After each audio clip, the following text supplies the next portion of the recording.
तो हेलो दोस्तों, आपका स्वागत है मेरे यूट्यूब चैनल में। आज मैं आपके लिए सोलेन 2 की एक लेटेस्ट एपिसोड को लेकर आ चुका हूँ। आई होप आपको एपिसोड पसंद आए। ये एपिसोड स्टार्ट होती है और मैं दिखाया जाता है यूहा और बाकी टीम को चेक रूम में बैठे होते हैं और वहाँ पर डेटा बोल रहा होता है कि मुझे कुछ अजीब फील हो रहा है। और तभी अशर बोलते हैं कि हाँ, तुमने ठीक बोला, मुझे भी ऐसा फील हो रहा है क्योंकि हमारी कल जो मैच होने वाली है वो इविल स्पिरिट मास्टर के साथ है, इसलिए हम सबको ऐसा फील हो रहा है। और यूहा बोलता है कि घबराने की बात नहीं, कल सब कुछ खत्म हो जाएगा। और फिर हम देखते हैं तभी दरवाजा ओपन होता है और उसमें से बॉडी सेक्ट की लीडर शीना वहां पर आती है और यूहा को किस करके बोलते हैं कि तुम्हारा शुक्रिया, तुमने आउजियान के ऊपर रहम दिखाया और उसे मारा नहीं, तुम्हारा बहुत बहुत शुक्रिया। और यूहा बोलता है कि इसकी कोई जरूरत नहीं, हमारा काम ये है कि हमें पीस पिलाना है, न कि किसी को मारना है।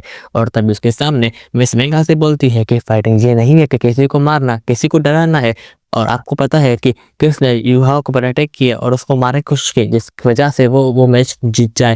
ये सुनकर बॉडी सेट की लीडर वीना बोलते कि मैं आपकी बात को समझ रही हूँ, लेकिन आप सबको शुक्रिया। और जियान मेरा एक फियांसे है। ये सुनकर शशो खुश होती और बोलते क्या आप दोनों कपल्स हैं। और तब उसके पास कैटा हुआ था और बोलता है कि एक बॉय और एक लड़की परफेक्ट मैच है। और वो बोलता है कि आप दोनों मास्टर्स हो और दोनों बहुत पावरफुल हो, आप दोनों एक दूसरे के लिए ही बने हो। और तभी वहां पर टीचर जाओ और एक प्रिंसेस आ जाती है और उसके सामने आकर खड़ी हो जाती है और प्रिंसेस आकर बोलती है कि हमें कुछ इंपॉर्टेंट बात करनी है। और तभी वहां पर एक बैरियर ओपन कर देती है। फिर हम देखते हैं वो सब लोग अपने अपनी चेयर पर बैठ जाते हैं और यूहा बोलता है कि मुझे पता है आप सब यहाँ पर जियान के ऊपर बात करने के लिए आए हो। और प्रिंसेस ये सुनकर बोलते कि यूहा तुम बहुत स्मार्ट हो, हाँ तुमने ठीक बोला, हम इसके ऊपर ही बात करने के लिए आए हैं। आप तुम सब लोगों को सच बताते हो, हमने रॉबिन के बाद कुछ मेंबर भेजे थे कुछ मैसेज पहुंचाने के लिए, लेकिन वो अभी तक नहीं आए। इसके बाद हमने 93 लेवल के एक मास्टर को वहां पर भेजा, लेकिन वो उसका भी कोई मैसेज नहीं आया, वो भी कहीं गुम हो चुका है। इस वजह से मुझे लग रहा है कि हमारे ऊपर बहुत बड़ा खतरा आने वाला है, इसलिए हम यहाँ पर आए हैं। और तभी ये सुनकर टीचर साहब बोलती है कि यहाँ पर बहुत बड़ा खतरा आने वाला है, ये मुझे पता था, लेकिन इतना बड़ा और इतना जल्दी आएगा ये मुझे सोचा नहीं था।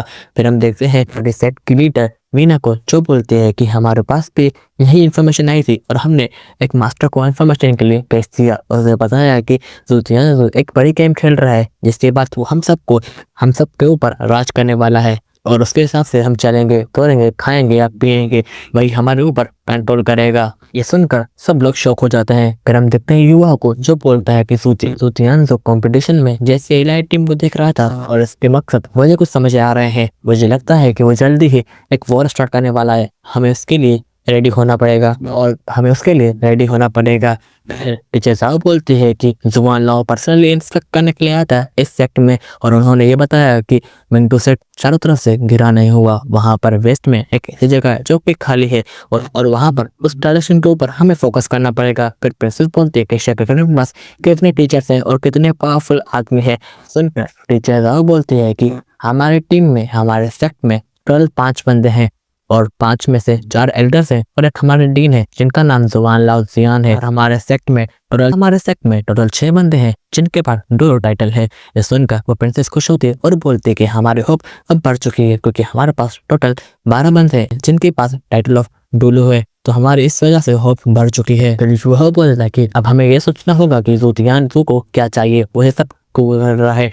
और फिर बेबे बोलता है कि तुम्हारा क्या मतलब है, वो सब इसलिए कर रहा है कि वो सबसे पावरफुल बनना चाहता है या वो कुछ और है, और क्या वो अपनी जिंदगी को इस तरह के खतरे में डालना चाहता है। और फिर वहां पर टेढ़ा होता है और बोलता है कि अगर ये सब हुआ तो हम सबका बचना और बाकी लोग का बचना बहुत ही मुश्किल होगा। फिर हम देखते हैं प्रिंसेस को, जो बोलती है कि प्रिंसेस बोलती है कि ज़ुतियान के दिमाग बहुत ही घटिया है और कुछ ना कुछ और अजीब करने वाला है। फिर हम देखते हैं वीना को, जो बोलती है कि मेरे पास एक प्लान है, हम ऐसे चुप करके नहीं बैठ सकते। फिर टीचर साहब बोलते हैं कि हाँ बताओ तुम्हारे पास क्या प्लान है।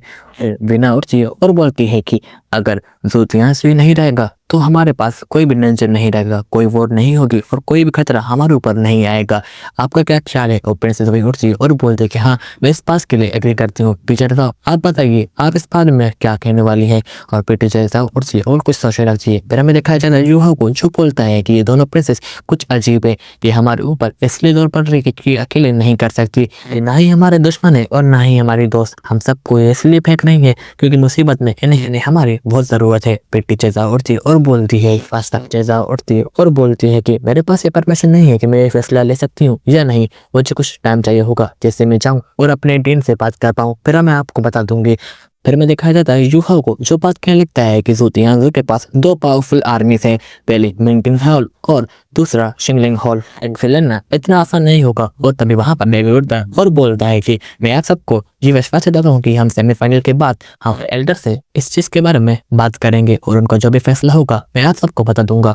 और फिर वो प्रिंसेस बोलती है कि ठीक है, मैं आप सब पर भरोसा करती हूँ और मुझे उम्मीद है कि आप मुझे अच्छी न्यूज सुनाएंगे। और वहां से फिर चली जाती है। फिर हम देखते हैं बेबी को जो बोलता है कि ये दोनों लड़कियां, दोनों प्रिंसेस बहुत अजीब है, ये दोनों सिंपल नहीं है।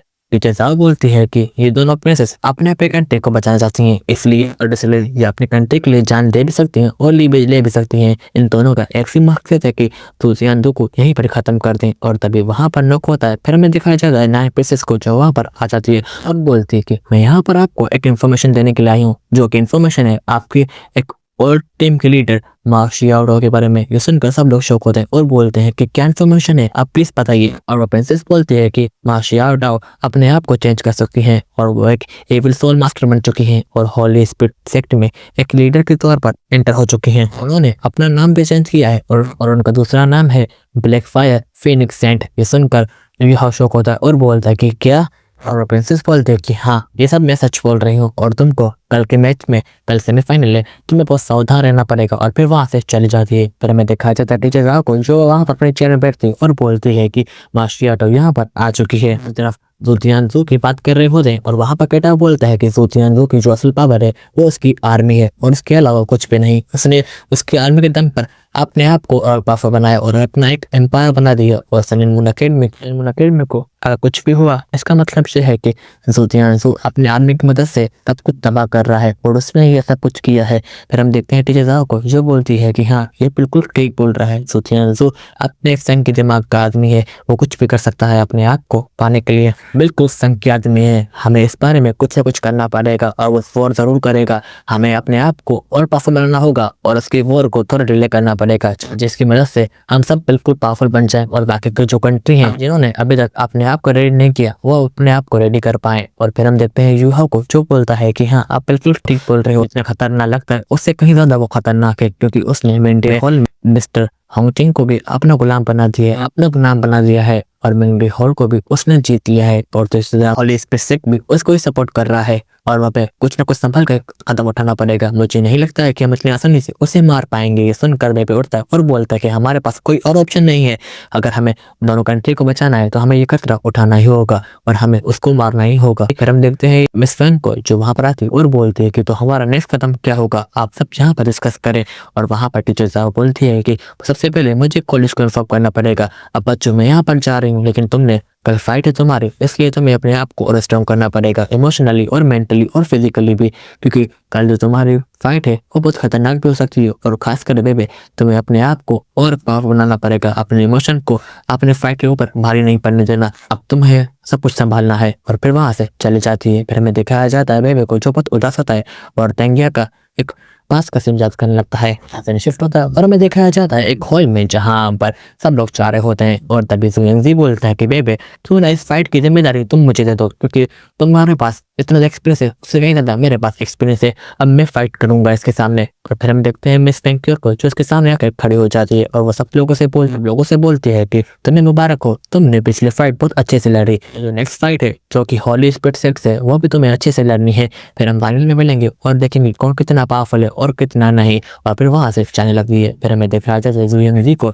ये सुनकर शौक होता है और बोलता है कि लगता है आज सूरज कहीं और से निकला है, क्योंकि ये लड़की हमारी तारीफ करके जा रही है। ये तो बहुत अजीब बात है और यही हमारी ये एपिसोड खत्म होती है। आई होप आपको ये एपिसोड पसंद आई होगी। फिर मिलते हैं, बाय बाय।